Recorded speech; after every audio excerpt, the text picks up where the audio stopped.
Hal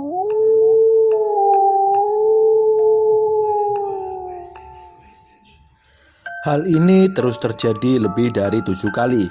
Ketika Sadiah mulai terlungkup lagi, terdengar suara tawa yang membuat Sadiah tidak nyaman. Seolah-olah ketiga adiknya mengerjainya, bahwa sebenarnya batu itu memang tidak pernah ada, bahkan sejak permainan dimulai. Menunggu. Sadiah menunggu ketiga adiknya mulai menyanyikan liriknya, namun mereka tak kunjung menyanyikannya. Bingung, Sadiah ingin membuka matanya, namun ia ingat ia adalah Pak Empu dan tidak diizinkan baginya membuka matanya sampai nyanyian disenandungkan. Saat itu bisikan itu terdengar, "Mati." Suara itu dingin dan menusuk. Ia tahu itu bukan suara adiknya. Apakah itu suara pemain keempat yang sedari tadi ia rasakan? Angin dingin tiba-tiba berhembus. Sadiah terjebak dalam keheningan yang membuat ketakutan memenuhi isi kepalanya. Di tengah Sadiah menunggu, terdengar suara familiar yang membuat Sadiah tersentak. "Lapo kowe nang kene? Ngapain kamu ada di sini?" Sadiah melihat Ibu Robiah menatapnya dengan tatapan tajam. Tidak hanya Bu Robiah yang membuat Sadiah kaget, rupanya ketiga adiknya tidak ada di sana. Jadi sedari tadi, berarti Sadiah hanya sendirian di sini. Meski amarah Bu Robiah meluap-luap, Sadiah hanya diam. Tak terfikirkan untuknya menceritakan semuanya.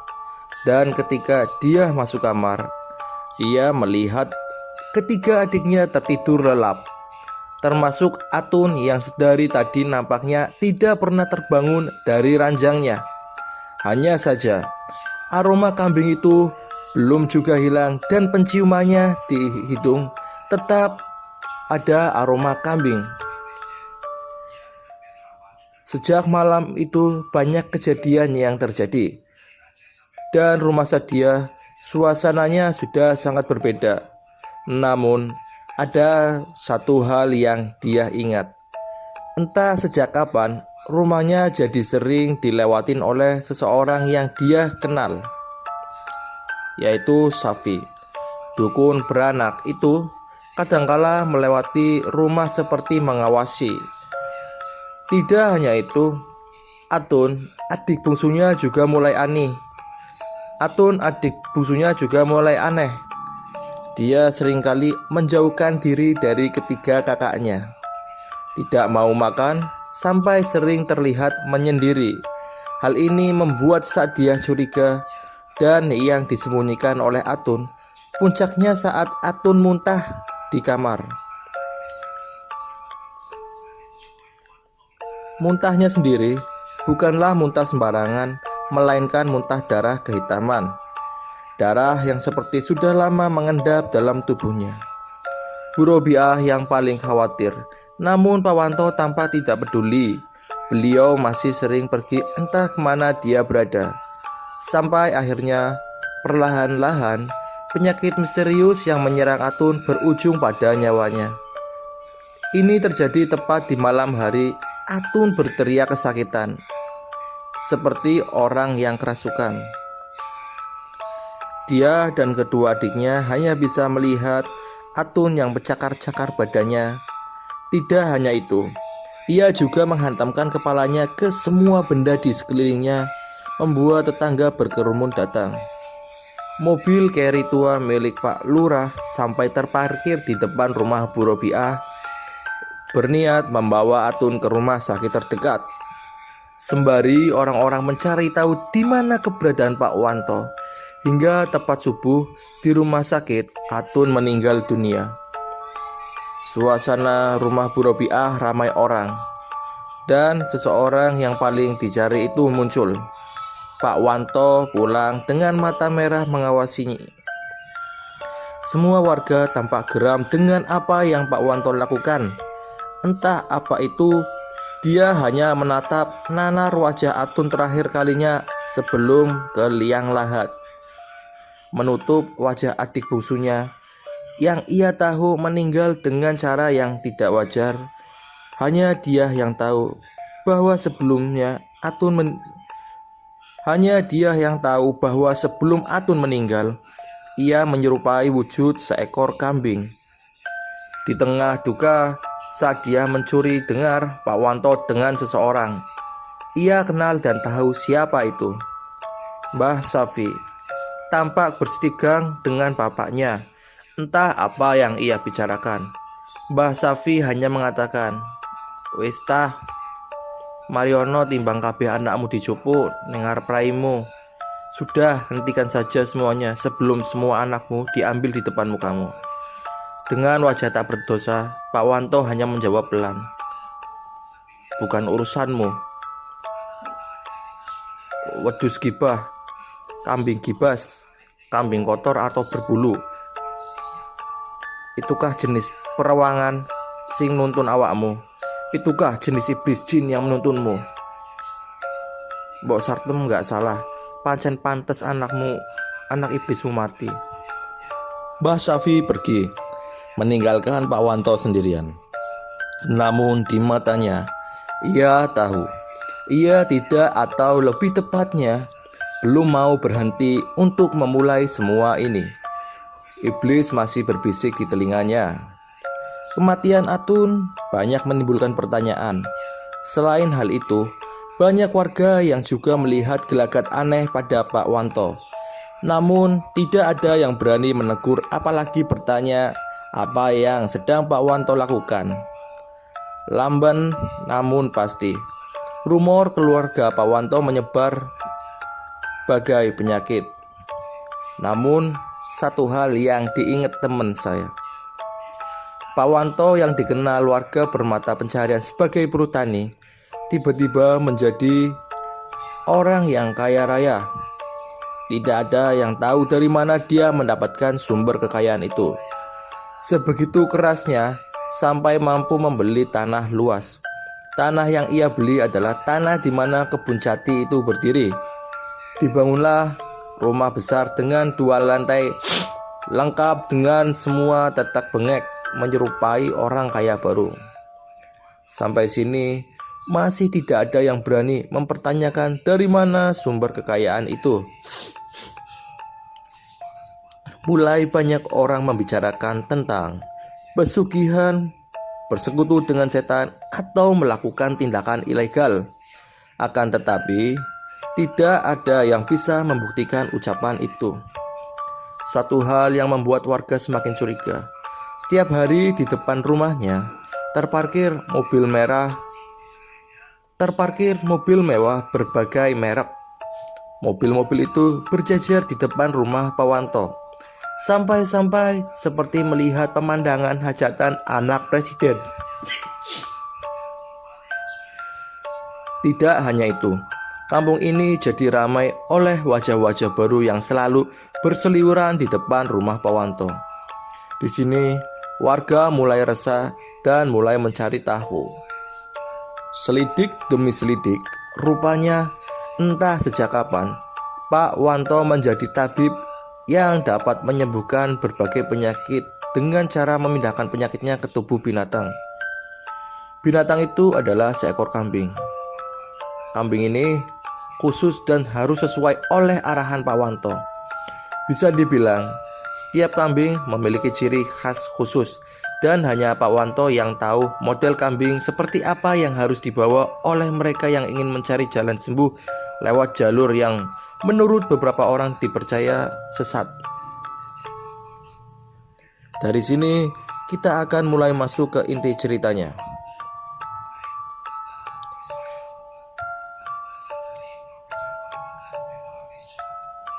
Ada hal yang menarik semenjak berita kehebatan Pak Wanto ini menyebar. Banyak keanehan yang membuat warga curiga. Salah satunya adalah tidak ada lagi yang pernah melihat Bu Robiah, Yuni, dan Rina. Padahal kabarnya beliau ada di dalam rumah besar itu yang sekarang dijaga ketat. Hanya anak sulungnya saja yang sering keluar rumah. Itu pun tidak ada warga yang berani mendekat. Semua ini tidak lepas dari kejadian-kejadian mengerikan setiap kali bersinggungan dengan keluarga Pak Wanto. Kabarnya, siapa yang membenci keluarga ini selalu mendapat sial. Namun, ada satu cerita yang pernah atau sempat menyebar, di mana ada warga yang tidak sengaja melihat sesuatu ketika melewati rumah Pak Wanto di malam hari. Di depan jendelanya, ia melihat Bu Robiah rambutnya panjang tergerai. Di wajahnya, ia tampak memelas meminta tolong. Terlepas asli atau tidak cerita itu, warga tetap merasa ngeri, seperti ada yang ganjil di rumah sebesar itu. Disinilah baru terbuka satu rahasia kecil. Konon, ada satu kamar yang tidak boleh dimasuki sembarangan orang. Bahkan, pasien-pasien Pak Wanto dilarang masuk ke sana. Syafi, di usia uzurnya, tidak pernah ia berpikir menyaksikan fenomena wungkuk ireng. Namun, semenjak kejadian itu, berbulan-bulan ia tidak lagi bisa tidur nyenyak. Setiap malam, makhluk itu terus dan terus mendatangi mimpinya. Hari ini, pintunya diketuk oleh seseorang. Sadia. Awalnya ragu, namun ia melihat tatapan mata kosong membuat Safi akhirnya mempersilakan masuk anak yang juga lahir dari buah kerja kerasnya dulu. Ono pondok, gak biasane awakmu mene. Ada apa nak? Gak biasanya kamu kesini. Sadia masih diam, menimbang maksud kedatangannya. Mbah, kata Sadia. Ia sudah bertekad membagi ketakutannya pada seseorang yang mungkin tahu langkah apa yang harus ia perbuat atas peristiwa yang menimpa keluarganya. Ibu jadi gila, Mbah. Safi hanya diam, matanya menerawang jauh. Adik-adikmu piye? Adik-adikmu gimana? Heran bercampur bingung, sepertinya Safi tahu apa yang terjadi di dalam rumahnya. Seharusnya tidak ada yang tahu apa yang terjadi, mengingat bagaimana si bapak menutup semua akses peristiwa di dalam rumahnya. Rina lumpuh, Mbak, Rina lumpuh. Saat itu, wajah tua yang lelah itu akhirnya menangis. Lumpuh ya apa maksudmu? Lumpuh bagaimana maksudmu? Saat dia mulai menceritakan semuanya, dimulai ketika pertama mereka menginjakkan kaki di atas tanah itu. Dia tahu di mana rumah itu dibangun, apalagi bukan di atas tanah di mana dia menyaksikan adik bungsunya dulu, Atun. Malam itu masih teringat suara marah dan penuh kelakar ibunya agar Pak Wanto menyudahi apa yang sudah ia lakukan. Bukan tidak tahu, namun Bu Robiah sangat memahami apa yang sedang Pak Wanto lakukan. Termasuk setiap malam kemana Pak Wanto berada, apalagi bila bukan bersekutu dengan jin. Rupanya bebauan amis yang awalnya Bu Robiah tidak tahu itu tercium dari aroma mulut Pak Wanto. Perlahan kejanggalan itu semakin terungkap manakala Bu Robiah sampai harus berpuasa dan sholat malam, yang konon membawanya untuk menyaksikan suaminya Pak Wanto tengah mengunyah cempe yang dahulu tidak ditemukan arah batangnya. Ternyata terkubur di belakang rumahnya. Tidak hanya itu, di mimpi yang membuat Bu Robiah tidak bisa bersikap tenang itu, ia melihat Pak Wanto selalu membawa anak itu di punggungnya. Pose sedang menggendong anak itu adalah gambaran dari seseorang yang tengah memelihara iblis dalam hidupnya. Namun Pak Wanto lebih memilih bungkam. Dan selanjutnya teror itu mulai membuat Bu Robiah kehilangan akal sehatnya. Sadia masih ingat bagaimana akhirnya ibunya mulai kehilangan akal sehatnya saat mulai menangis. Safi hanya mendengarkan, sementara Sadia seolah bingung apakah ia harus melanjutkan ceritanya. Sampai akhirnya kalimat itu terucap. Mari Rina, Yuni sing bakal nampani dosa bapakmu. Baru mari iku awakmu ndo. Setelah Rina, Yuni yang akan menerima dosanya. Baru setelah itu kamu yang akan menanggungnya. Sadia adalah salah satu gadis primadona kampung ini. Namun tidak ada yang menyangka ia memiliki garis nasib yang sial.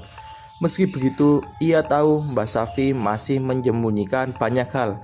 Namun entah apa yang disembunyikan, sepertinya menyangkut misteri tentang bapaknya. Kula kudu yo nopo mbah? Saya harus bagaimana mbah? Ia menatap wanita tua yang tampak salah tingkah. Seperti dugaan Sadia, ada rahasia yang disembunyikan. Maka Mbah Safi mengatakan hari itu juga. 14 hari dari hari ini, kamu kembali lagi ke sini. Ada sesuatu yang harus kuberikan. Sadia bersiap pamit, namun Mbah Safi memanggil lagi. Sese Indo, sebentar nak. Mbak Safi masuk ke dalam kamarnya, kemudian keluar membawa 4 helai bunga kamboja. Ada firasat aneh ketika dia menerimanya. Gawen, mbah gak iso tekan ngelayat. Bawa aja, mbah tidak bisa melayat. Kaget saat dia bertanya apa maksudnya. Namun Mbak Safi mengantarkan Sadia keluar, lalu menutup pintu gubuknya rapat-rapat. Tersimpan tanda tanya besar dalam benak Sadia ketika ia pulang. Namun 4 helai bunga kamboja, apalagi bila bukan pertanda kematian? Pertanyaannya, Sadia terjawab ketika di jalan ia bertemu beberapa orang, maknya dengan mimik prihatin. Dan ketika dia sampai di depan rumahnya, ia melihatnya. Bapaknya, Pak Wanto, sudah menunggunya dengan mata yang berapi-api. Kandi kowe, dari mana kamu? Sadia tidak menjawabnya. Ia fokus melihat apa yang ada di belakang bapaknya di sana. Ada 2 jasad yang ditutup selendang. Ketika ia mendekat, adiknya Yuni memberitahu, Mak, Amberina gak ono mbak, ibu sama Rina meninggal mbak. Detik itu, waktu seperti berhenti. Saat dia diam, mematung, lalu berujar dengan nada penuh kebencian. Mengikut iblis laknat. Teriakannya membuat semua hadirin yang melayat diam. Tidak ada suara, hanya tatapan benci. Anehnya, Pak Wanto bersikap tenang. Ia memberikan dia pergi, berlari menuju kamarnya. 14 hari bukan waktu yang sebentar. Selama 14 hari itu juga, bapaknya tidak pernah mengizinkan pengajian ataupun apa yang berhubungan dengan agama. Hal yang tentu menjadi perhatian warga kampung. Banyak dari mereka yang mulai curiga dengan ucapan dia. Benarkah iblis itu ada? Sore buta, dia pergi ke rumah Mbah Safi. Dan ketika Mbah Safi melihat dia, wajahnya penuh dengan teror. Ayo nduk, melbu nduk, cepat. Ayo masuk nak, cepat. Ia menyuruh dia duduk. Sementara Mbah Safi masuk ke dalam kamar. Ia keluar dengan membawa kain putih. Dirobeknya kain itu, lalu diberikan ke tangan dia. Terjadi keheningan dalam waktu lama sampai dia bertanya, "Opo iki mbah?" "Apa ini mbah?" Rungokno. Aku bakal ngasih tahu opo sing terjadi ambil bapakmu kuwi." Dia bisa melihat bibir Mbah Safi gemetar. Kafan. Iku ngunu kain kafan. Ini itu kain kafan. Jantung dia seperti mau copot. Pantas ia mencium bebauan busuk di kain itu. Kain kafan untuk siapa ini mbah? Kain kafane Mbok Sartem. Kain kafannya Mbok Sartem. Mbah bongkar kuburan Mbah Sartem. Mbah membongkar makamnya Mbah Sartem. "Sik tah landuk, rungoknan dhisik. Sebentar ya nak, dengarkan dulu. Singgare Mbok Sartem mati ku bapakmu. Yang membuat Mbok Sartem meninggal adalah bapak kamu. Hari itu dia seperti disambar pentir." "Palawija," kata Simbah Safi. "Makhluk iki kah sing nggawa balak neng keluargamu. Saiki simpenen kain kafan iki, Nduk. Terus rungokke pesenku. Palawija adalah nama makhluk ini. Bawa kain kafan ini, simpan di dekat kamu, lalu dengarkan pesanku. Ojo turu sore jam 12. Jangan tidur di bawah jam 12 ya." "Apa iku Palawija, Mbah?" "Apa itu Palawija, Mbah?" tanya Sadia. Mbah Safi sepertinya tidak ingin melanjutkan percakapan ini. Ia menenggak kopi hitamnya lalu mulai bercerita. "Ceritane dawa nduk, tapi awakmu kudu ero. Ceritanya panjang, tapi kamu harus tahu.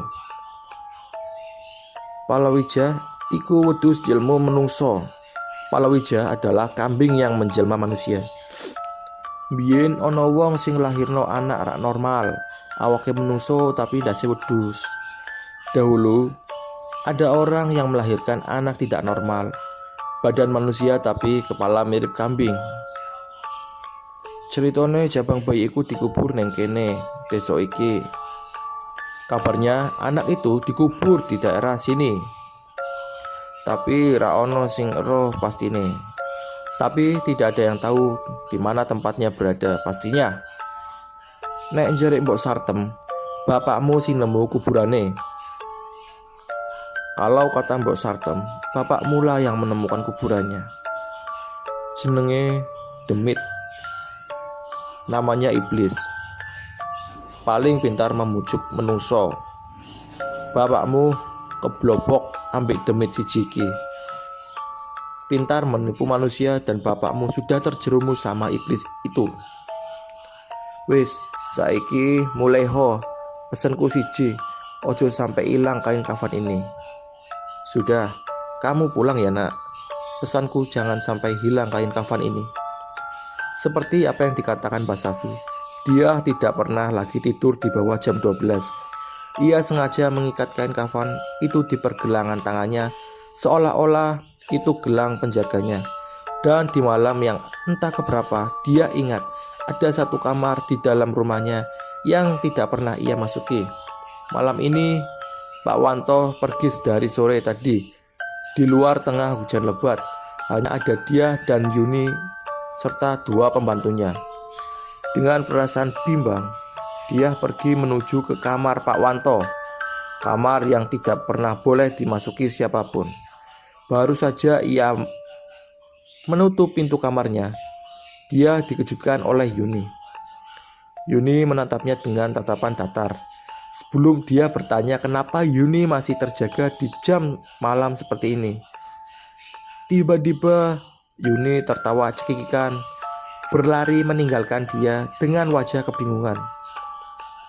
Tanpa menghiraukan Yuni, dia tetap berjalan menuju kamar Pak Wanto. Tercium aroma wewangian yang biasa Pak Wanto gunakan. Sangat familiar, namun memuakan bagi dia yang sudah lupa bahwa ia punya figur seorang bapak. Ketika dia tepat di depan pintu itu, ia tidak sendirian. Pintu yang biasanya terkunci rapat malam ini, anehnya, bisa dibuka dengan sangat mudah. Maka dia melesat masuk, dan hal pertama yang dia lihat adalah temboknya ditutupi dengan kain hijau zamrud. Suasana di kamar membuat dia merinding. Ada rahasia di dalam sini. Tanpa membuang waktu, dia mengamati setiap detail kamar ini. Banyak topeng anggon dari barong sampai wurukan. Topeng-topeng mitos Jawa. Banyak keris terpanjang di atas meja, lengkap dengan kemenyan yang dibakar di atas bak tanah liat kecil. Namun dia terfokus menatap satu titik. Ada keranjang bayi yang diselimuti oleh sewek. kain yang digunakan oleh ibu Jawa. Di atasnya ada payung khusus mayit, dan ketika Sa'diyah mendekatinya, tiba-tiba badannya menjadi berat. Berat sekali, seperti ada yang naik di atas punggungnya. Saat itulah dia sudah tidak sanggup lagi untuk mengangkat beban tubuhnya. Tiba-tiba tercium aroma yang sudah lama dia lupakan. Bau lenguh seekor kambing.